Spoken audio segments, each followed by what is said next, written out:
Green and blue? Is that really a color combo? No, it is now.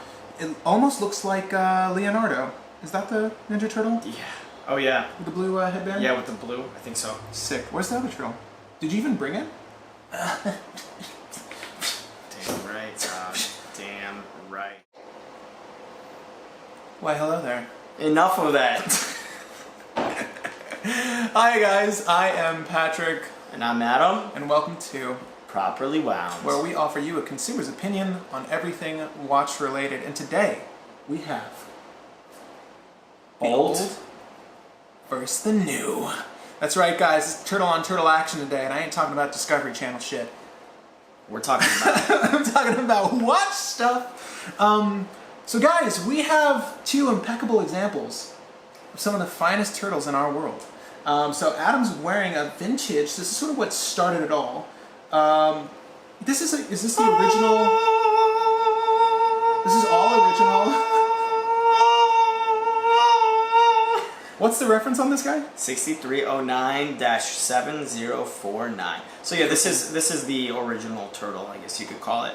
Well, there was a turtle that came before this, but it was the same case design. We'll get into that in a second. The Leonardo. But yeah, more commonly referred to as the Batman. So that's the Batman SRP787. One of the new turtles that is apparently you can't get that in North America. So apparently it's for the Philippine market or some kind of Asian market. But we got it. Yeah. And it just happens to be my favorite color variation of all the new turtles. You guys probably have seen multiple pictures of all the new turtles. There's the black dial, there's the guilty dial the black dial 777. Yeah. There's the guilty dial, there's the blue one. What's nice about the Batman, though? Patty. Yeah, there's like 8 to 10 with limited editions included. Oh, there's a lot of Emerald, Zimbei, Blue Lagoon. It's absurd. A lot. The amount of turtles that are out there right now. The Guild Dial is my favorite, but I love this model. And there's also a red variation where the 12 to 4 o'clock is colored in red, and then you have a red minute hand instead. But I think that's sort of the defining feature of the Batman. It has that blue minute hand, and it's very, very cool, and it's outlined perfectly. Definitely my favorite one. Yeah. Thank you, Seiko. Thank you, Seiko, for all these watches. I've also regulated to be plus 0 seconds on the wrist, guys. What? Boom. Yeah, there's going to be some do-it-yourself videos coming up soon. Stay tuned for that. Yeah. We've been doing a lot more work on these watches ourselves, dude. We're setting up shop. Yeah. We're going to be taking over, Rolex. Yes, Watch out. sir. At any rate, anyway, so let's get a side by side real quick so people can see. So 6309. 6309, which denotes the actual movement. The 6309 is the movement. - 7049 is the case. Exactly. So you guys can see the old tuna is actually a little bit stouter. The lug to lug is a little. He doesn't mean what turtle. did I just say? Tuna. Tuna. Yes. You can see the lug to lug is a little bit shorter. They beefed this one up a little bit, or lengthened it just a little bit. But all in all, pretty much almost identical. With the cushion case, the bezel, even the hands. Everything's pretty close, right? Yeah, the one thing that's a sort of a defining difference between these two models regarding the hand set is the minute hands are the minute hand on the older model is just a little bit thicker, near about where it meets the stem. Plus that second hand. And then the second hand has the lollipop on the opposite end. Second hand. And people love that, and I gotta say that was my major complaint about the SRP series of the turtle. It was sort of, it took on the sort of SKX style second hand. And that's fine, but again, I really love the hand arrangement on the original turtle.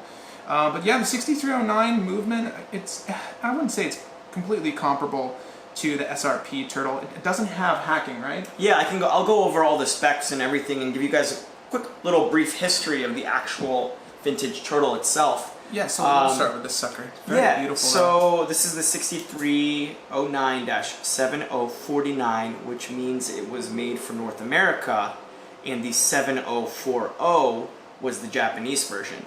What you guys see here is a 1985 6309.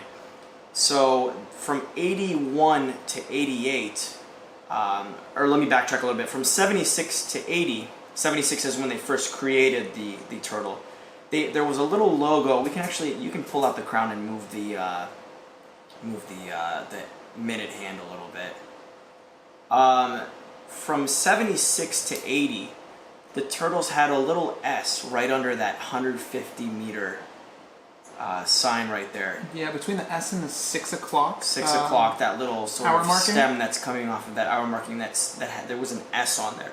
And that meant that it was made in Japan. It was the Suwa factory. Yeah, it's the one that was in the Suwa region. It was sort of like, you can find that a lot of vintage Seiko dials. Oh yeah, for sure. And then from 81 to 88, they moved production to Hong Kong, ironically, because it was cheaper.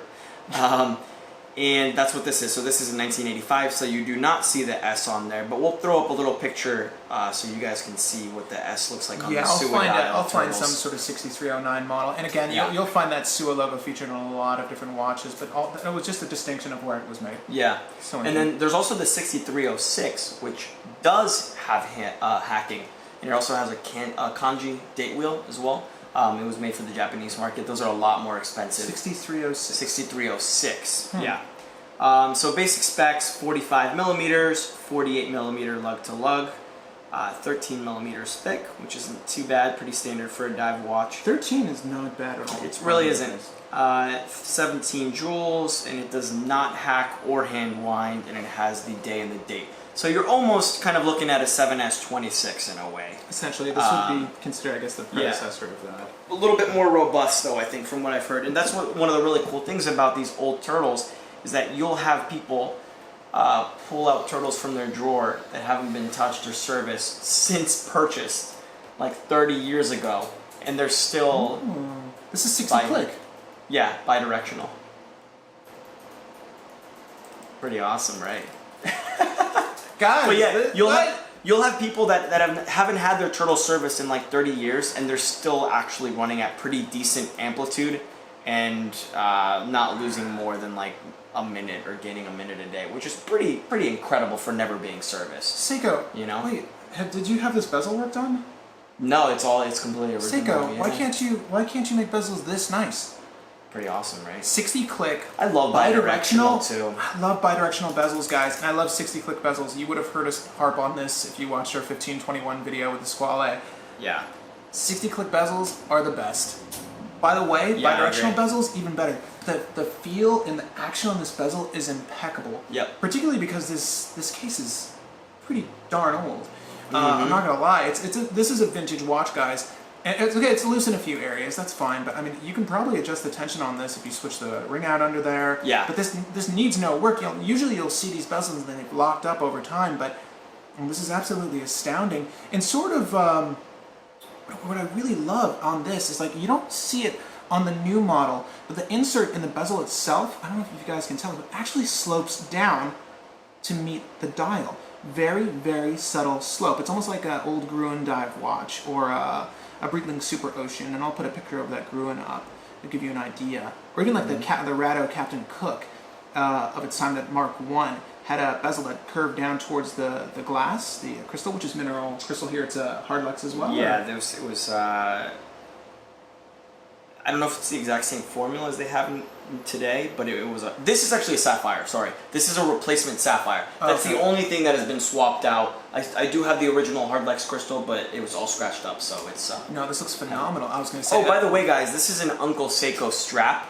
Shout out to Uncle Seiko. He makes some really cool Seiko waffle straps, so pretty nice. And it's almost the same design of the original, so if you wanted to get an alternative strap, this is not a paid advertisement. I've never owned one of his products, but I've seen it. That's a lie. I actually own one of his NATOs, and it's pretty phenomenal. And they're pretty breathable too. They have the little kind of divots in there to... I just love that they're designed extremely similarly to their originals. So it's not spot on. So if you want to get something that matches your watch, then this is a great way to get like a modern arrangement. 100%. But yeah, the bezel action and the look of the bezel is phenomenal. I forgot to mention that's actually a difference between this and the newer model as well. The crown is great on this. It screws very well. It's the same. Again, aesthetically, it's the same style of crown. Yeah, I don't know if it's this one of the differences. differences. That's exposed. You can see the tube is completely exposed. It goes all the way down, as opposed to the newer turtle that basically just the crown is exposed there. It's nice and encased. I wonder why they made that switch. Although aesthetically, I love being able to see the entirety of this crown. It's absolutely lovely watch. Great heft. I mean, when you hold a vintage piece like this, you get it. You start to understand why people love Seiko, and particularly their dive watch heritage. Like, you can immediately tell upon seeing this watch why people love Seiko divers. And again, you know, it's not the best movement in the world. What's the power reserve on this? Do you know? I think it's right around 38 hours, 40 hours or something like that. So it's pretty much just 7S26. Yeah, pretty much, yeah. Absolutely lovely. I'm gonna stop harping on this one. I do like I will say right now that I like the bezel on this much more than the modern SRPs. Yeah. That's pretty easy. It's pretty easy to stay. This one, I guess we can do a quick measurement with the calipers to show the lug to lug. It's supposed to be right around 45 millimeters as well for the case size, but the lugs are a little bit more than 48 or not. Oh, 48 and a half. Check the other one real quick again. So it's about 48 and a half. So maybe this one is more like 44 and a half? 45-ish? Yeah. Okay, so that's 45 now. So lug to lug, this watch is just a little bit longer. Mm-hmm. Otherwise, it's pretty faithful recreation of the older model. I will say that these lugs are definitely more pointed on the new SRP cases, whereas if you look at this, they curve downwards and they're a little bit wider. And I have to say, I like this aesthetic just a little bit more as well. A little beefier. However, the bezel itself, although bigger on this model, is knurled the same way. It sort of has those same sort of like meat tenderizer edges. I absolutely love that style. But you notice what I'm talking about? This bezel doesn't slope downwards towards the glass the same way that this one does. Yeah, a little bit less exaggerated for sure. But other than that, guys, it utilizes 4R36. So you do have hacking and hand winding here, so you get some modern amenities that aren't featured in the older watch. Otherwise, you know, the bezel insert, the styling of it is exactly the same. Obviously, the coloration's a little differently. The dial face is darn near identical, except I will say that these are inlaid. You'll notice that the dial here was painted, like the lume is painted onto the dial as opposed to being applied as this one was, so a little bit different. And you can kind of consider this like a maxi plot where if there's like white paint under the lume, sort of extend how big those markers actually look. But size-wise, they look pretty much the same. You know, the chapter ring looks pretty much the same. It's a really great Reissue. 90% faithful reissue. Yeah. Yeah, so if you're interested in getting one over the other, know that you know they're going to wear and feel the same on the wrist, practically speaking. Yeah, I love that 6309. I've been wearing it nonstop. Yeah, I don't blame you. I absolutely love them too. And this watch is great. It's really versatile. By the way, the lug width on both these watches is 22 millimeters, so a little bit bigger than your standard 20, but there are plenty of strap options out there for you. Yeah, that's what's so cool about this thing too. Back in the day, I mean mid-70s into the 80s, this was a big ass dive watch. Yeah, you know what I mean? So it is really cool that it still maintains sort of a modern look when you consider sizing. 40 years later. How many color variants were there for this watch? Was there a Pepsi variant? Or No, is it like a just mock-up? black. It's just black, Just right? black, yep. Okay, so Just black. Only the reissues have all those cool, crazy colors on them. even the other variant you mentioned with the hacking, the 60. Yeah, the 6306 was just black as well. Okay, so guys, you know, if you're comparing these two, it's not necessarily apples and oranges. It's refined apples and then modern apples after we've put them through a dyeing process or something crazy. Yeah. You do have a lot more variation with different case models and stylings in regards to the newer SRPs. However, I gotta say, there's a lot of charm to this older Seiko. If you can, if you're into vintage watches, they're really a bargain right now. Particularly the Turtles. Model of the Turtle. You can get the older 6309 anywhere, depending on how great the shape is. You can get it anywhere from $200 to $500. Not bad at all. I can tell everybody right now I paid $300 for this because this is never leaving my collection. I love it so much. I'm really into vintage now and kind of going back to Seiko since that's where it all started and kind of gathering up some vintage pieces. You guys will see in a future video in a couple months I picked up an all original, beautiful 6105 Did I show Seiko you that, diver. or did you see that beforehand? I remember pointing this out to you, and the price was absurd. Oh, I had seen it. Such a great deal. Yeah, we'll definitely highlight that on the channel. But yeah, so that's why I'm totally comfortable giving you guys the price of this because this is not going anywhere anytime soon. But yeah, you can pick up pretty decent condition ones. You have to be careful though because there are so many aftermarket parts flooded within eBay or sort of Franken and aftermarket 6309s. that might have a bezel insert or swapped hands or something swapped or overly polished.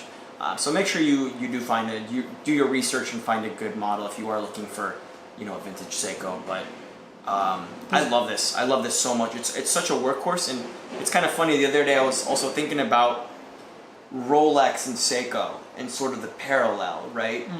Because a Rolex back in the 60s and 70s was the equivalent of like $1,000 today. It wasn't the luxury brand that it was. It was purely a workhorse movement in an oyster case, a robust case, and that's sort of what this is. A workhorse movement that has been running for some people for 30 years without any issues. In a robust case. Has this one ever been serviced? Do you know? Yeah, this was recently serviced. Okay. Yeah. Okay. The guy bought it from service, but everything's original except the crystal, which was just replaced, so that it's nice and clear. It's an impeccable example. There's one more thing I want to note, guys, before we close out this video for you, that if you're interested in the vintage piece, know that it doesn't have a holes case. You are going to have to do this the old-fashioned way if you're interested in changing your straps. By just removing the spring bars from the back of the watch. Where I will say the newer SRPs have the convenience of the holes case, and most of them come with a rubber strap or a bracelet, and the bracelets are phenomenal. You would have seen us reviewed them in an earlier review. I'll link a video for you guys so you can see that. We do talk about the bracelet in depth. I think the bracelets are phenomenal in these newer models. Yeah. But yeah, guys, if you want something modern with the proven reliability and durability of a Seiko movement, you can't go wrong with any of the SRP series turtle watches. They're part of the Prospects line. There's too many colors and references to list off, but if you just look up Seiko SRP Turtle, you'll likely find a color option for you. For sure. But anyway, guys, thank you for joining us on the video today. If you like this video, odds are you like Seiko divers. And don't we all? I mean, I'm pretty sure I think that's a commonality between most collectors. I feel like every single guy I've seen with a watch collection has at least one Seiko diver. For sure. It's almost like obligatory. Yeah. Alright, and if you don't like Seiko divers, hit that dislike button, guys. We encourage you to interact with us in a way you see fit. So, if you don't like our videos, that's okay too. Anyways, guys, share some comments in the comment section down below. If you have any history or knowledge about Seiko watches, we'd love to start that conversation with you. If you have any vintage Seiko divers, let us know about them. And share your pictures with us on Instagram. You can actually tag us with hashtag #properlywound so we can see the watches you wear on your wrist. And on that note, if you want to follow us on Facebook or Instagram, there's links on the main page, and there are links in the description here. So go ahead and hit those links. Yeah, join us in the Facebook group, guys. We're both active over there. So. Oh yeah, supremely active. I do nothing but look at my phone all day. So as soon as you tag me on Properly Wound, I'm likely to respond. I can't guarantee that at all, actually. I can't guarantee it one bit. But guys, thank you for joining us. Subscribe to the channel if you haven't already, and we will see you on the next one. See you guys.